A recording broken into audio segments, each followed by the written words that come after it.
Hello बच्चों, let's see the question and the question says 50 ml of CO is mixed with 20 ml of oxygen and sparked. तो combustion reaction होगी basically. After the reaction the mixture is treated with an aqueous KOH solution. ठीक है, तो हमें चार option दे दिए, अब इनमें से बताना है which one is correct. तो सबसे पहले हम केस देखते हैं क्या है. 50 millilitre of carbon monoxide is mixed with 20 millilitre of oxygen. So यहां पर सॉल्यूशन लिखते हैं.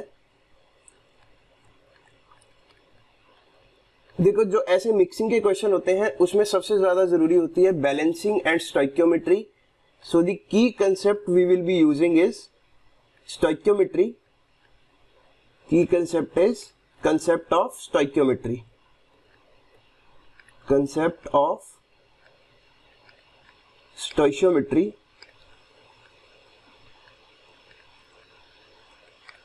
सबसे पहले CO को मिक्स किया गया है ऑक्सीजन के साथ, तो यहां पर रिएक्शन लिख लेते हैं. Reaction involved is CO plus O2. This will give us CO2. तो अब अगर हमने इस रिएक्शन को ऐसे ही छोड़ दिया, which most of the students do, तो ये गलत हो जाएगा क्वेश्चन. हमें सबसे पहले चेक करनी है बैलेंसिंग. तो अगर हम यहाँ पर 2 से मल्टीप्लाई करें तो यहाँ पर अब 4 हो गए, तो यहाँ पर भी 2 से मल्टीप्लाई करना पड़ेगा. So now the reaction is balanced. 2 carbon monoxide reacts with 1 mole of oxygen to give 2 moles of carbon dioxide. तो अब क्या होगा, हम इसको ऐसे भी लिख सकते हैं. गिवन क्या है, 20 ml ऑफ ऑक्सीजन. तो यहां पर एक काम करो, नीचे लिख लो 20 ml ऑफ ऑक्सीजन. तो अगर ये 20 ml रिएक्ट कर रहे हैं, हम जानते हैं बाय, लिख लो by ideal gas equation. By ideal gas equation volume is directly proportional to number of moles. तो यहां पर नंबर ऑफ मोल्स जो है हम उसको वॉल्यूम के साथ रिलेट कर सकते हैं. अब बिकॉज 20 ml जो है ऑक्सीजन के मिक्स किए गए हैं कार्बन मोनोऑक्साइड के साथ, तो यहां पर इसका वॉल्यूम कितना आएगा. अगर यहां पर स्टोइकियोमेट्रिक कोफिशिएंट 1 है तो यहां पर 2 है, तो 20 ml अगर ऑक्सीजन है तो 20 multiplied by 2 times carbon monoxide होगी. Similarly 20 multiplied by 2 times carbon dioxide produce होगी. That means 20 ml of oxygen reacts with 40 ml of carbon monoxide to give 40 ml of carbon dioxide. तो पहले तो इसी बात को लैंग्वेज में लिख लो. 20 ml of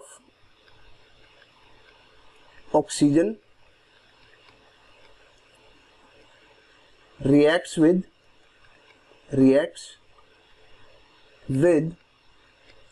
40 ml of carbon monoxide to produce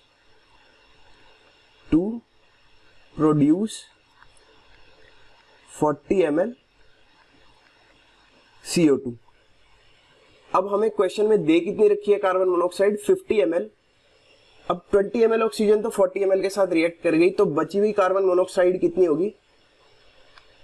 सो लिख लेते हैं. सो the amount of carbon monoxide left will be amount of CO left is equal to, initially हमें दे रखी है 50, लेकिन रिएक्ट कितने ने किया, सिर्फ 40 ml ने. चलो इसको यहां पर हाईलाइट भी कर लेते हैं. रिएक्ट किया सिर्फ 40 ml ने, तो 50 minus 40 is equal to 10 ml of CO जो है carbon monoxide is left unreacted. मतलब 10 ml का तो रिएक्शन ही नहीं हुआ. सो ऑप्शन में देखते हैं. ए ऑप्शन में है CO जो रिएक्ट कर रही है that is equal to 30 ml. तो ये बात गलत है बिकॉज हमारी जो कार्बन मोनोऑक्साइड की वैल्यू आई है वो आई है 40 ml. अब यहाँ पर बी ऑप्शन बोलता है volume of CO2 formed is 50 ml. तो ये भी बात गलत है बिकॉज हमारा जो CO2 फॉर्म हुआ है that is 40 ml. C option क्या बोलता है, volume of CO that remains after treatment with KOH is 10 ml. तो ये बात बिल्कुल ठीक है. देखो जो बचा हुआ 10 ml CO है वो हो जाएगा treat with KOH, because question में लास्ट में क्या दे रखा है, एक्वस KOH के साथ। तो ये बात बिल्कुल ठीक है। जो CO रिमेन है वो है 10 ml। डी ऑप्शन भी चलो एक बार देख लेते हैं, हालांकि हमें आंसर मिल चुका है। डी ऑप्शन क्या कहता है, the volume of CO that remains after treatment with KOH is 20 ml। तो this is also the wrong option, so the correct option is C। I hope you understood it. Best of luck.